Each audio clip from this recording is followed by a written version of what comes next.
आज हम लोग असाइनमेंट प्रॉब्लम पढ़ने वाले हैं। तो असाइनमेंट प्रॉब्लम जो है वो ट्रांसपोर्टेशन प्रॉब्लम का ही एक स्पेशल केस होता है और उसका मैथमेटिकल फार्मूलेशन जो होता है वो एक मैट्रिक्स फॉर्म में होता है। जैसे ट्रांसपोर्टेशन में भी मैट्रिक्स फॉर्म में ही रिप्रेजेंट करते थे, इसमें भी करते हैं। बस उसमें ये एक चीज़ ये देखना होता है कि इसमें जो हम अलॉटमेंट करते हैं, जो कास्ट असाइन करते हैं, वो जितने भी कास्ट होंगे, वो जितने नंबर ऑफ़ ओरिजिन्स होंगे उतने ही नंबर ऑफ़ डेस्टिनेशंस होंगे, इस शर्त पर काम करता है। आइए इसको सॉल्व करने के लिए हम लोग यूज़ करते हैं हंगेरियन मेथड का। हंगेरियन मेथड क्या है उसको समझ लेते हैं। हंगेरियन मेथड में स्टेप 1, फर्स्ट स्टेप में हम क्या करते हैं कि जो मिनिमम पहले वाले रो को पकड़ो, उसमें से जो मिनिमम एलिमेंट है उसको हम पूरे रो के सारे एलिमेंट्स में से सब्ट्रैक्ट कर दिए और एक नया मैट्रिक्स लिख दिए। फिर उसी तरह से दूसरे स्टेप में आ गए तो यही काम हम कॉलम के लिए करेंगे। पहले कॉलम में जो मिनिमम एलिमेंट है उसको पूरे कॉलम के एलिमेंट्स में से सब्ट्रैक्ट करके लिख दिए। दूसरे कॉलम का जो मिनिमम एलिमेंट है उसको दूसरे कॉलम के सारे एलिमेंट्स में से सब्ट्रैक्ट करके वो लिख दिए। इस तरह से हमारे पास पहले रो ऑपरेशन करेंगे तब एक मैट्रिक्स मिलेगा, फिर कॉलम ऑपरेशन करेंगे तब एक मैट्रिक्स मिलेगा, और उसके बाद जो हमें मैट्रिक्स फाइनली ये दोनों row operation and column operation के बाद हमें मिलेगा, उसमें क्या करते हैं, स्टार्टिंग विथ फर्स्ट रो से स्टार्ट करते हैं देखना, ठीक है, एग्जामिन करते हैं उसे, और उसके बाद हम देखते हैं कि until a row with exactly one zero element is found। हम पहले ये देखते हैं, फर्स्ट रो से पहले स्टार्ट करते हैं देखना कि सबसे पहले किसी रो में ज़ीरो एलिमेंट मिल रहा है कि नहीं, और उसमें ये देखते हैं कि इकलौता केवल एक ज़ीरो एलिमेंट कहाँ मिल रहा है। तो जहाँ पर सिंगल ज़ीरो मिलेगा उसको हम इस तरह से मार्क कर लेंगे, और उसके अलावा उसी के कॉलम में अगर जो दूसरा कोई एलिमेंट मिलता है ज़ीरो तो उसको हम इससे मार्क कर लेंगे। सबसे पहले ये काम हम रो वाइज देखना शुरू करते हैं, first row, second row, third row, fourth row, जो भी रो हो। फिर उसके बाद ये काम करने के बाद हम कॉलम वाइज यही काम फिर देखते हैं, एग्जामिन करना, ठीक है। ये देख रहे हैं all other zero in the column, ठीक है, ऑल राइट।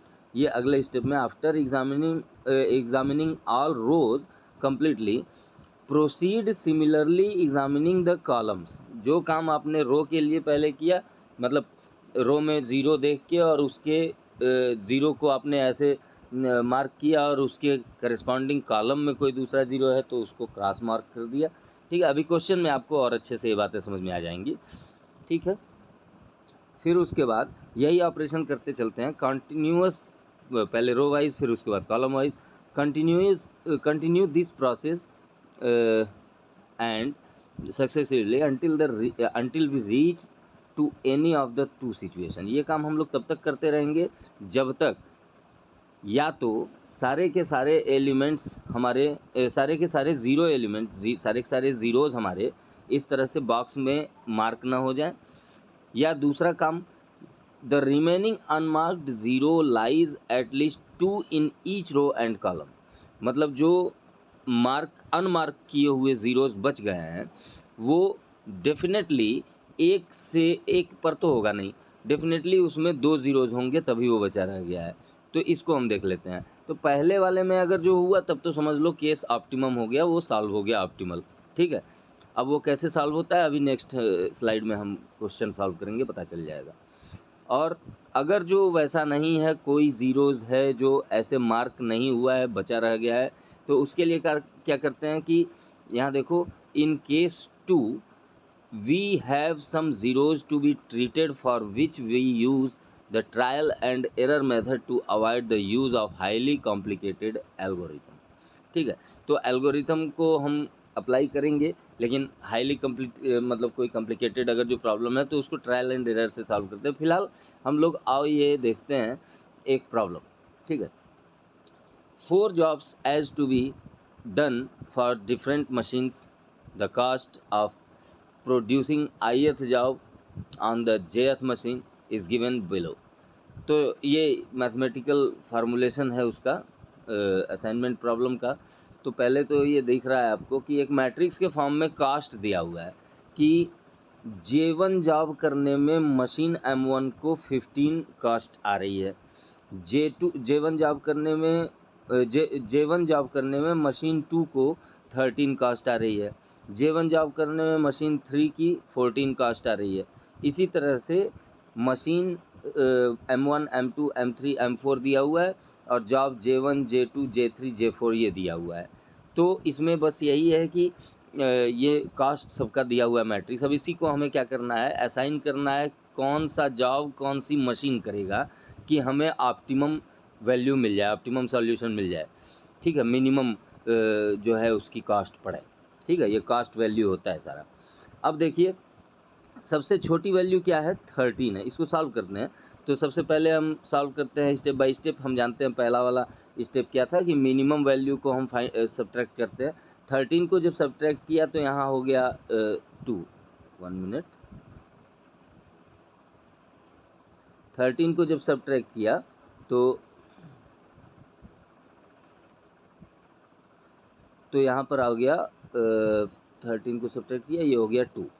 13 में से 13 सब्ट्रैक्ट किया 0, 14 में से 1 और 17 में से 13 गया है, ये आ गया 4। फिर उसके बाद दूसरे रो में मिनिमम क्या है, 11। ये हो गया 0, ये हो गया 1, ये हो गया 4 और ये हो गया 2। फिर तीसरे वाले रो में मिनिमम एलिमेंट 10 है, तो ये हो गया 3 और ये हो गया 2 और ये हो गया 0 एंड दिस इज़ 1। ठीक है। फिर इसमें चौथे वाले में मिनिमम क्या है, 14, तो ये हो गया 1, ये हो गया 3, ये हो गया 0 एंड ये हो गया 2। अब देखिए ये काम जो हमने किया रो वाइज किया। तो अभी आपने हंगेरियन मेथड में पढ़ा कि पहले रो वाइज करते हैं फिर कॉलम वाइज यही काम करते हैं। तो रो वाइज जब आपने किया तो 2 0 1 4 0 1 4 2 3 2 0 1 1 3 0 2 2 0 1 4 0 1 4 2 3 2 0 1 1 3 0 2। ये आ गया आपका मैट्रिक्स। ठीक है, 1 मिनट। ये आ गया आपका मैट्रिक्स पहला रो ऑपरेशन के बाद। अब उसके बाद आ जाइए कॉलम ऑपरेशन। कॉलम ऑपरेशन में आपने क्या किया, मिनिमम वैल्यू को सब्ट्रैक्ट करना है कॉलम वाइज। 0 है, 0 को सब्ट्रैक्ट करेंगे कोई फ़र्क नहीं पड़ेगा। उसके बाद दूसरे वाले कॉलम में 0 है, उससे 0 सब्ट्रैक्ट करेंगे कोई फ़र्क नहीं पड़ेगा, सेम हो गया दोनों। फिर उसके बाद तीसरे वाले में भी 0 है, सब्ट्रैक्ट किया कोई फ़र्क नहीं पड़ा। चौथे वाले में 1 है मिनिमम, 1 को सब्ट्रैक्ट किया, ये हो गया 3 1 2 minus 1 1 1 minus 1 0 1 minus 1 0 sorry 2 minus 1 1। अब देखिए ये सब हो जाने के बाद हम क्या करते हैं, पहले रो से एग्जामिन करना शुरू करते हैं। पहले वाले रो में कोई 0 है, हाँ जी है। सिंगल है, हाँ जी है, तो उसको हमने बॉक्स में घेर दिया। उसके करस्पॉन्डिंग रो में कोई एलिमेंट 0 नहीं दिख रहा है तो मार्क क्रॉस नहीं करेंगे। दूसरे रो में आ जाओ, दूसरे रो में कोई 0 है, हाँ है। सिंगल है, हाँ है, उसको बॉक्स में कर दिया। उसके करस्पॉन्डिंग कॉलम में कोई 0 नहीं है, कुछ नहीं करेंगे। तीसरे रो में आ जाओ, तीसरे रो में कोई 0 है, हाँ है। 2 है, मतलब सिंगल है, नहीं है, छोड़ दो, आगे बढ़ो। तीसरे चौथे रो में आ गए, कहीं 0 है, हाँ है। सिंगल है, हाँ है, तो बॉक्स कर दिए। बॉक्स करने के बाद उस कॉलम में कोई दूसरा 0 है, हाँ है, तो उसको हमने क्रॉस कर दिया। ठीक है। अब चलिए यही काम हम कॉलम के लिए करते हैं। अब देखिएगा, आप देखिएगा, यहाँ ध्यान दीजिएगा, यहाँ 2 ज़ीरोज़ थे, तो यहाँ पर 2 ज़ीरोज़ होने के नाते हम स्किप कर गए थे, आगे बढ़ गए थे। लेकिन जब ये वाला हमने बॉक्स में कर दिया तो उसके बाद इसके करस्पॉन्डिंग रो में हमारा इसके करस्पॉन्डिंग कॉलम में ये 0 था तो उसको हमने क्रॉस कर दिया। ठीक है। अब हमारा ये भी बॉक्स में आ चुका है, ये भी बॉक्स में आ चुका है, ये भी बॉक्स में आ चुका है, ये सब बॉक्स में आ चुके हैं। चलिए अब कॉलम वाइज देख लेते हैं। तो कॉलम वाइज कोई 0 बचा नहीं।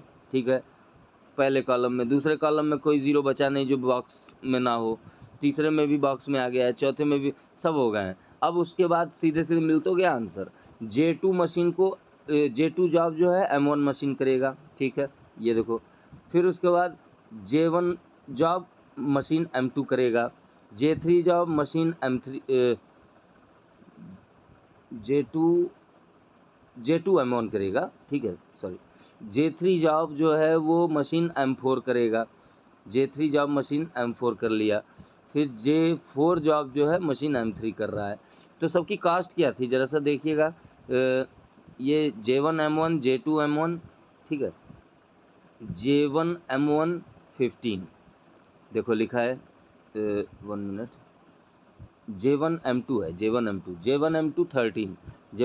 13, फिर उसके बाद J1M2 हो गया, J2M1 क्या, J2M1 फिर 11 हो गया, J2M1 11, फिर उसके बाद 1 मिनट,